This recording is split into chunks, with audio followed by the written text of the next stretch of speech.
Jumatatu, ambapo ni afueni kwa wakazi wa ukanda wa Pwani baada ya marekebisho na kuboreshwa kwa miundo msingi katika eneo la Baricho ambalo linasambaza maji katika ukanda huo.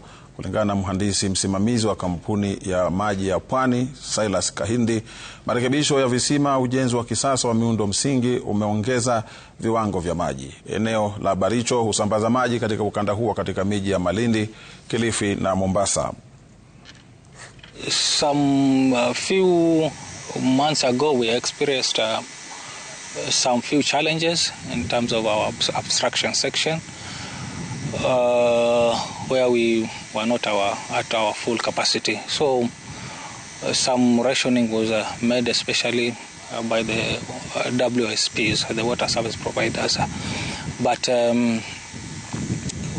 recently we did some sort of improvements or some rehabilitations, where we added one of the boreholes which was not running. So currently the water supply is stable. Maji yako vizuri sana. Tunashukuru. Kwa hivyo tunaomba watu wa Malindi wote na Kilifi wote wajibike mapema kulipa bili zao za maji. Tunapata changamoto ya maji yakikatika, wananchi wanalalamika, hawajui wapate maji pande gani.